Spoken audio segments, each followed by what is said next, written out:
প্রাচ্যের ভেনিস। ডাল লেকের জলে শিকারার আনাগোনা, সারিবদ্ধ হয়ে দাঁড়িয়ে আছে নানা রঙের হাউসবোট। দূরে আহ্বান জানাচ্ছে শুভ্র সফেদ পাহাড় চূড়ো। কাশ্মীরের ভ্রমণ বৃত্তান্তে আপনাদের সফর সঙ্গী কাকলি দে। কাশ্মীর নামটার সঙ্গে কেমন যেন একটা অদ্ভুত ভালো লাগা, সৌন্দর্য আর ভয়ে মিলেমিশে একাকার হয়ে আছে।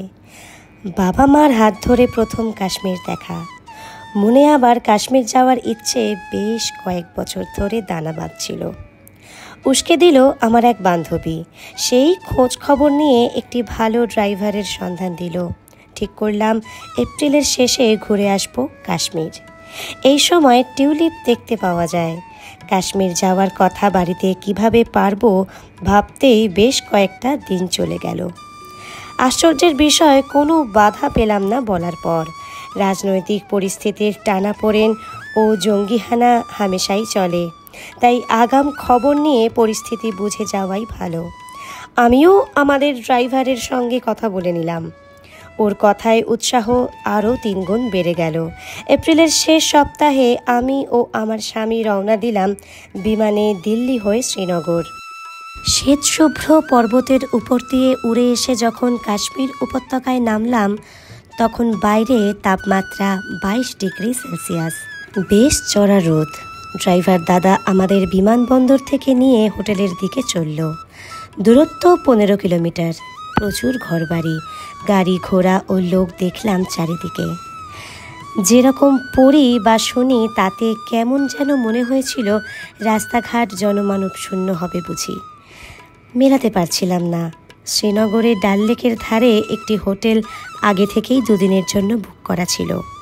শ্রীনগর শহরে প্রচুর সুন্দর সুন্দর দেখার জায়গা, তাই কোনো মতে জিনিসপত্র রেখেই বেরিয়ে পড়লাম।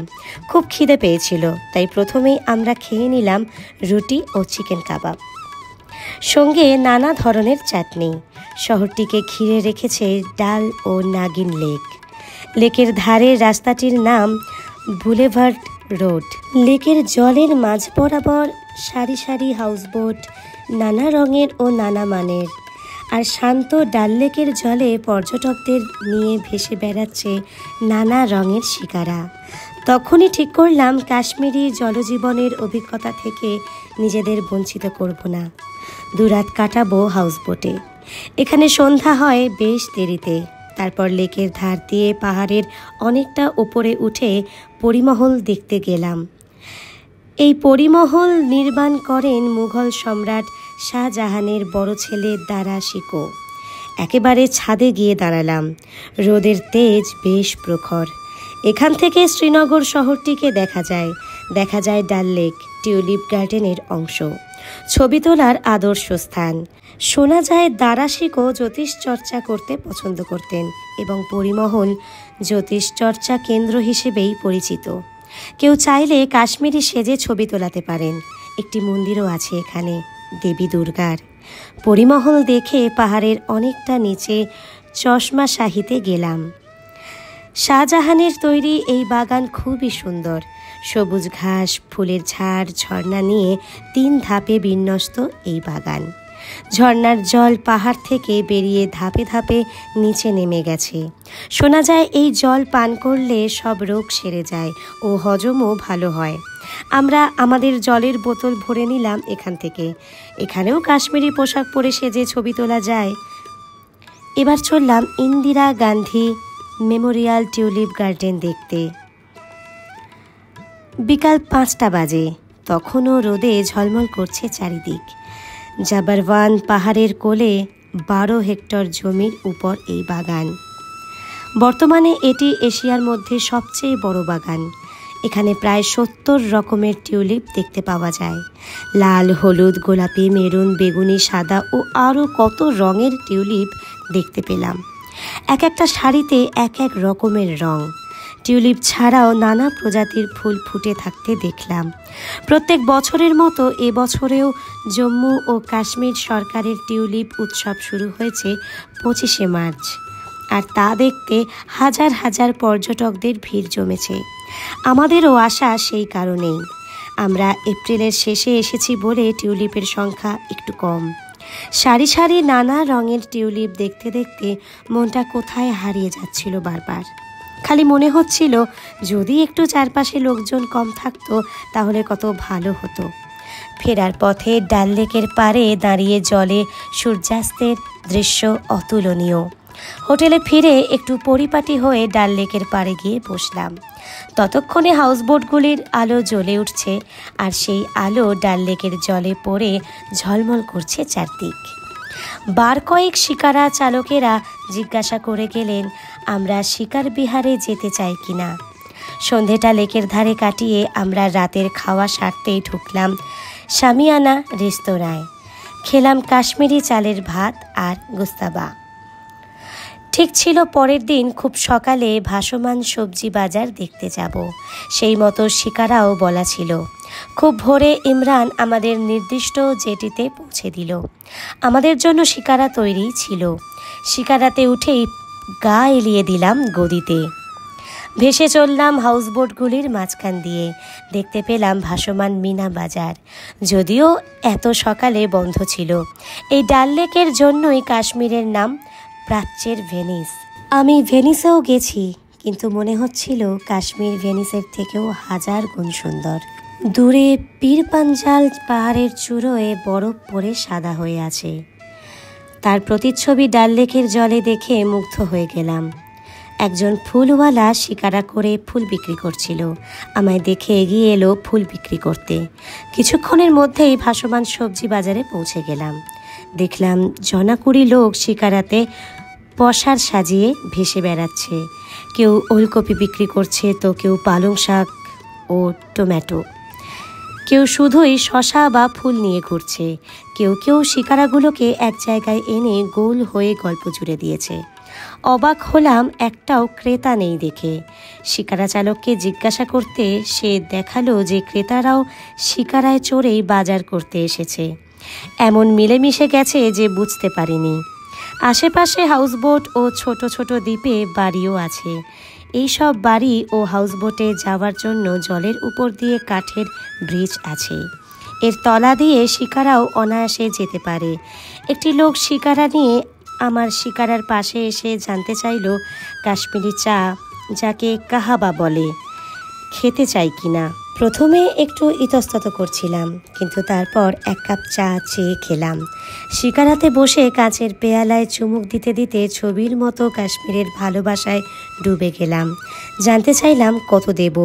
উত্তরে বলল, জো মর্জি আপকা। আমার অনুরোধ রাখতে প্রচুর সবজিওয়ালা কাছে এলো ছবি তোলার জন্য। পাড়ে ফেরার আগে শিকারা চালক আমায় একটি হাউসবোটে নিয়ে গেল। আমার পছন্দও হয়ে গেল এবং হাউসবোটের মালিককে কথা দিয়ে এলাম যে দুরাত এখানে অবশ্যই কাটিয়ে যাব। হোটেলে ফিরে তাড়াতাড়ি তৈরি হয়ে বেরিয়ে পড়লাম। আজ প্রথমে যাব তুলামালা গ্রামে। ওখানেই আছে দেবী পার্বতীর মন্দির ক্ষীর ভবানী। 50 কিলোমিটার পথ। পথে পড়ল কাঠের উপর অসাধারণ কাশ্মীরি জালির কাজ করা জামিয়া মসজিদ। প্রায় 1 লক্ষ মানুষ এখানে একসঙ্গে নামাজ পড়তে পারেন। এর খুব কাছে তাজ বেকারিতে জলখাবার সারলাম। কত রকমারি বিস্কুট আর কেক। কোনটা ছেড়ে কোনটা খাবো বুঝে উঠতে পারছিলাম না প্রথমে। রাস্তা চমৎকার, চিনার গাছের ছায়া ঘন রাস্তা। দুপাশে সবুজ ধানক্ষেত ও তার পাশে উঁচু বরফে ঢাকা পাহাড়। চোখ সরানো যাচ্ছিল না। মন্দির প্রাঙ্গণে ঢুকতে সুরক্ষা চক্র পার হতে হয়। শোনা যায় শ্রী রামচন্দ্র বনবাসের সময় এই দেবীর আরাধনা করতেন। বনবাসের শেষে তিনি হনুমানকে অনুরোধ করেন দেবীকে অন্য কোথাও প্রতিষ্ঠা করতে। তখন হনুমান দেবীকে এই স্থানে নিয়ে এসে প্রতিষ্ঠা করেন। উঁচু উঁচু চিনার গাছের ছায়ায় এই মন্দির। দেবীকে এখানে দুধ দেওয়া হয়। প্রসাদে পেলাম সাদা দুধের পায়েস। অনবদ্য সে স্বাদ। ক্ষীর ভবানী থেকে ফিরে চললাম হারবান লেক দেখতে। পরে মনে হলো এখানে না এলেও হতো। ছোটবেলার স্মৃতি রোমন্থন করতে আমি যেতে চেয়েছিলাম জেদ করে। এখন যদিও খুব একটা ভালো লাগলো না। টিকিট কেটে ঢুকতে হয় বাগানে।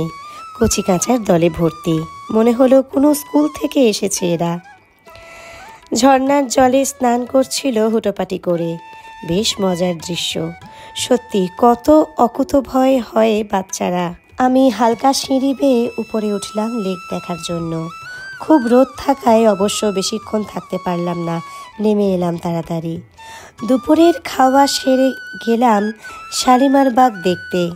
মুঘল সম্রাট জাহাঙ্গীর তার প্রিয় স্ত্রী নূরজাহানের জন্য বানিয়েছিলেন শালিমার বাগ বা বাগিচা। চারদিকে উঁচু উঁচু চিনার গাছ ও 4 ধাপ বিশিষ্ট এই বাগিচার ফোয়ারাগুলো চমৎকার। রোদ খুব চড়া থাকায় আমরা চিনার গাছের ছায়ায় কিছুক্ষণ জিরিয়ে নিলাম। একদম উপরের ধাপে আছে একটা মহল, যার ছাদে ও দেওয়ালে কারুকার্য দেখার মতো, তবে বেশিরভাগই এখন নষ্ট হয়ে গেছে। এরপর গেলাম সম্রাট জাহাঙ্গীরের শালা বা নূরজাহানের ভাই আসফ খান নির্মিত নিশাত বাগে। 12 ধাপ বিশিষ্ট এই বাগান নিঃসন্দেহে সবকটি মুঘল বাগানের চেয়ে বড়। ফোয়ারাগুলোর কারুকার্য দেখার মতো। নিশাতবাগ ডাল লেকের ধারে। একদম উপরের ধাপে দাঁড়িয়ে নিচে ধাপে ধাপে নেমে যাওয়া ঝর্ণার জল দেখতে দারুণ লাগছিল। দূরে মুঘল গেট দেখতে পাওয়া যায়। প্রচুর গাছ আছে এই বাগানে, চেরি, চিনার, আখরোট, আপেল প্রভৃতি। এরপর চললাম শঙ্করাচার্য মন্দির দেখতে। শুনলাম এইখানে শঙ্করাচার্য বহুদিন তপস্যা করেছিলেন। লোকমুখে শোনা যায় সম্রাট অশোকের পুত্র তৈরি করেন এই মন্দির। ডাল লেকে শিকারা ভ্রমণের সময় এই মন্দির দেখা যায়। প্রায় 1000 ফুট উচ্চতায় অবস্থিত এই মন্দির থেকে নিচে শ্রীনগরকে সত্যি ভূস্বর্গ মনে হয়। গাড়ি পাকদণ্ডি বেয়ে উঠে এক জায়গায় থামল। এখানে নেমে পায়ে হেঁটে সুরক্ষাচক্র পার হয়ে প্রায় 280টি সিঁড়ি বেয়ে মন্দিরে উঠতে হয়। সারাদিনের ঘোরাঘুরির ধকলে আমরা কাহিল হয়ে পড়েছিলাম, তাই ঠিক করলাম আমরা হোটেলেই রাতের খাবার খেয়ে তাড়াতাড়ি শুয়ে পড়ব। পরের দিন পেহেলগাঁও যাব। প্রথমে ঠিক ছিল পেহেলগাঁওতে এক রাত থাকব। শ্রীনগর থেকে অনন্তনাগ হয়ে পেহেলগাঁওয়ের দূরত্ব 96 কিলোমিটার। ঠিক করলাম আমরা সকাল সকাল বেরিয়ে পেহেলগাঁও ঘুরে ফিরে আসব শ্রীনগরে। সকাল 6টার মধ্যে বেরিয়ে পড়লাম। প্রথমে শ্রীনগর জম্মু হাইওয়ে ধরে এগোলাম। হাইওয়ের 2 ধারে জাফরান চাষ হয়, তবে এখন তার সময় নয়। আর দেখলাম অনেক ক্রিকেট ব্যাট তৈরির কারখানা। হাইওয়ে ধরে আরও কিছু দূর গেলে অনন্তনাগ, আর সেখান থেকে বাঁ দিকে পুরনো রাস্তা ধরেও পেহেলগাঁও যাওয়া যায়। আমরা বীজবেহারা থেকে বাঁ হাতে গ্রামের রাস্তা ধরলাম। শান্ত ও সুন্দর গ্রাম, সারি দিয়ে আপেল বাগান। এখানে সবে ভোর হয়েছে। কোথাও কাশ্মীরি জব্বা পরা বয়স্করা একত্র হয়ে কথা বলছেন, তো কোথাও বাড়ির মেয়েরা দ্বারের সামনে ছাড় দিচ্ছে। বাঁ হাতে ঘন পাইন বন আর ডান দিকে উঁচু পাহাড়। কিছু দূর যাওয়ার পর ডান দিকে লিডার নদীর দেখা মিলল। উজ্জ্বল গতিতে আঁকাবাঁকা পথে বয়ে চলেছে উপত্যকার মাছ দিয়ে। আমরা নদীর ধারে একটি রেস্তোরাঁয় জলখাবার সারলাম। সদ্য ছাড়ানো কিছু আখরোট কিনলাম।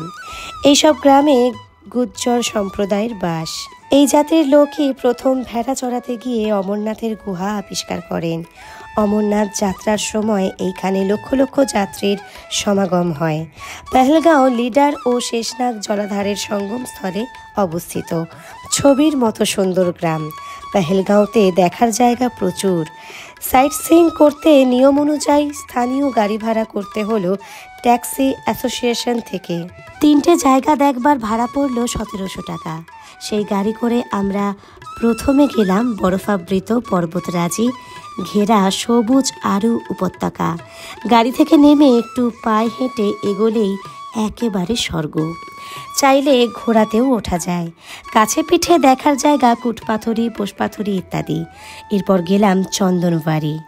গাড়ির রাস্তা শেষ ও হিমবাহের শুরু এখানে। চারিদিক ফার ও পাইন গাছে ঘেরা। লাঠি হাতে হিমবাহের ঢাল বেয়ে উঠতে লাগলাম। মাঝে মাঝেই ছবি তোলার ও স্লেজে চড়ার আবদার আসছিল। চাইলে পাহাড়ি ঢাল বেয়ে কাঠের স্লেজে চড়ে নিচে নামা যায়। অবশ্যই সঙ্গে থাকবে গাইড। বরফের উপরে চলার জন্য এখানে গামবুট, জ্যাকেট, গ্লাভস ও লাঠি ভাড়া পাওয়া যায়। লাঠি হাতে থাকা সত্ত্বেও মুহূর্তের অসাবধানতায় পা পিছলে পড়েও গেলাম একবার। এখান থেকে অমরনাথ যাত্রীরা পদব্রজে যাত্রা শুরু করেন ৩৫ কিলোমিটার দূরের অমরনাথ গুহার উদ্দেশ্যে। এরপর গেলাম হিন্দি সিনেমার সঙ্গে জড়িত বেতাব উপত্যকা। প্রচুর সিনেমায় উঠে এসেছে এই উপত্যকা। ছবির মতো সুন্দর জায়গা, প্রচুর ছবি তুললাম এখানে। অনেকে ঘোড়ায় চড়ে ৫ কিলোমিটার দূরের বৈশরণ ঘুরে আসেন। বৈশরণ থেকে আরও ১০ কিলোমিটার দূরে তুলিয়ান লেকটিও দেখে নেওয়া যায় এই যাত্রায়। পহেলগাঁওতে দুপুরের খাওয়া সেরে শ্রীনগর ফিরলাম। হোটেলে ফেরার আগে জম্মু ও কাশ্মীর গভর্নমেন্ট এম্পোরিয়াম থেকে কেনাকাটা সেরে নিলাম। পরের দিন সকাল সকাল একেবারে লাগেজ নিয়ে বেরিয়ে পড়লাম গুলমার্গের পথে। ঠিক ছিল ফিরে সোজা হাউসবোটে উঠব। গুলমার্গ ২৬৫০ মিটার উচ্চতায় অবস্থিত। শ্রীনগর থেকে দূরত্ব মাত্র ৫৬ কিলোমিটার। পর্যটকদের ভীষণ প্রিয় জায়গা।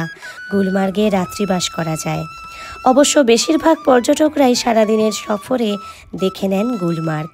আমরাও তাই করলাম। সকাল ৬টায় রওনা দিয়ে ৮টার মধ্যে পৌঁছে গেলাম গুলমার্গ।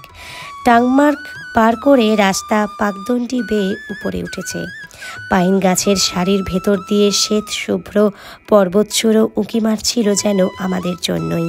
পথে বার দুয়েক গাড়ি থামিয়ে মিলিটারি সেনা জানতে চাইল কোথা থেকে আসছি ও কোথায় যাচ্ছি। বুঝলাম তারা সদাই সতর্ক। সবুজ ঘাসে মোড়া উপত্যকা ও তুষারাবৃত পীরপঞ্জাল রেঞ্জ মিলে গুলমার্গের নৈসর্গিক শোভা অনন্য সুন্দর করে তুলেছে। প্রচুর সিনেমার শুটিং হয়েছে এখানে। জানুয়ারি থেকে মার্চ পর্যন্ত গুলমার্গ থাকে সাদা চাদরের তলায়। শীতের সময় এখানে স্কিও করা যায়। গুলমার্গের প্রধান আকর্ষণ হলো রোপওয়ে। দুটো ধাপ। প্রথম ধাপে পৌঁছানো যায় কংডোরি ও দ্বিতীয় ধাপ আফারওয়াট। আফারওয়াট ৫ কিলোমিটার দূরে ও ১৩,৫০০ ফুট উচ্চতায়। এখানে গাইড ও ঘোড়া চালকদের উৎপাত বেশ বিরক্তিকর। গাড়ি পার্ক থেকে রোপওয়ের টিকিট কাউন্টার পর্যন্ত যেতে অগুন্তি আবদার আসবে তাদের কাছ থেকে। রোপওয়ে চড়ার ভাড়া মাথাপিছু ১৭০০ টাকা পড়বে আসা ও যাওয়া নিয়ে। চাইলে একটা ধাপে গিয়েও ফেরা যায়, সেই ক্ষেত্রে ভাড়া কম পড়বে। আমরা গাইডের সাহায্য না নিয়ে টিকিট কেটে রোপওয়েতে উঠে বসলাম। এবারের মতো প্রথম ধাপে গিয়েই খুশি থাকতে হলো। রোপওয়ে খারাপ থাকায় দ্বিতীয় ধাপে যাওয়া হলো না। পাইন গাছের মাথার উপর দিয়ে যেতে যেতে নিচে সবুজ ঘাসে বরফ পড়ে থাকতে দেখলাম। কংডোরিতে যেদিকে তাকাই সেদিকেই বরফ। ঘণ্টাখানেক সময় কাটিয়ে নেমে এলাম। শ্রীনগরে ফিরে সোজা উঠলাম হাউসবোট জ্যামাইকাতে। শিকারা এসে হাউসবোটের জেটিতে ভিড়তেই হাসি মুখে করজোড়ে এসে দাঁড়ালো হাউসবোটের মালিক আশরাফ। কাশ্মীরের সাধারণ লোকের হাসি মুখে অতিথি আপ্যায়ন করার ধরন আপ্লুত করে। মালপত্র নিজেই তুলে আমাদের জন্য নির্দিষ্ট ঘরে নিয়ে রাখল সে।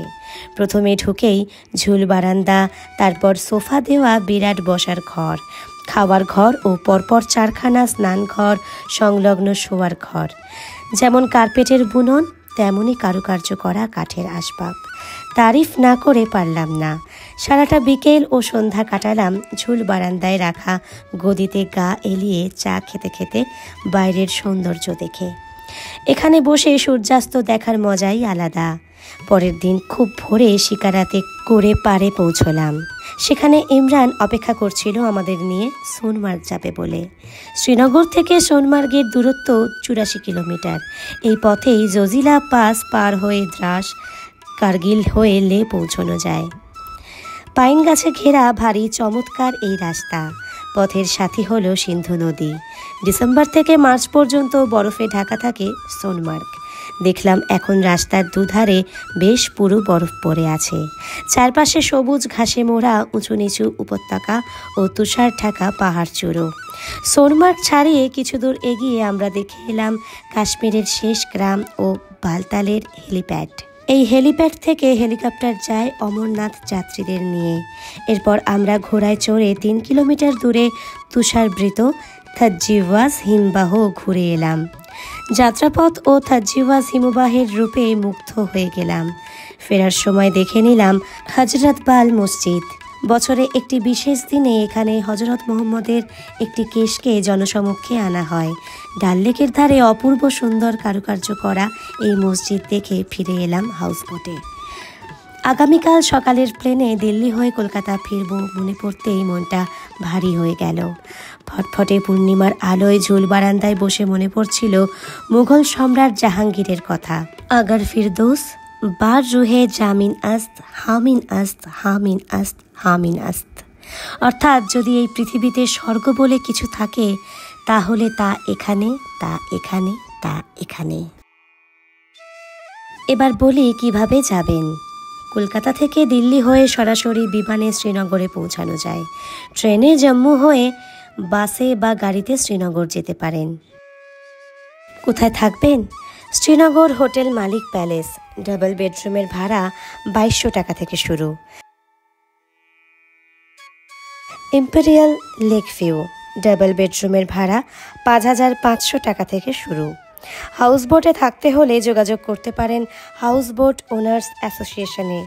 ফোন নাম্বার ও ওয়েবসাইট লিংক স্ক্রিন এবং ডেসক্রিপশনে দেয়া থাকবে। শ্রীনগর ছাড়াও গুলমার্গ, পহেলগাঁও, সোনমার্গে থাকতে পারেন। বিভিন্ন মানের বিভিন্ন দামের হোটেল আছে, তবে হোটেলের ভাড়া পরিবর্তন সাপেক্ষ। সরাসরি যোগাযোগ করা বাঞ্ছনীয়। Life on the road. আজকের ভিডিওটা এখানেই শেষ করলাম। পরবর্তী ভিডিওর নোটিফিকেশান পেতে আমার চ্যানেল ট্যুরিজম ডায়েরি অবশ্যই সাবস্ক্রাইব করে বেল আইকনটি প্রেস করে রাখুন। আর ভিডিওটি ভালো লেগে থাকলে একটা লাইক দিয়ে শেয়ার করতে ভুলবেন না। ততক্ষণের জন্য টাটা।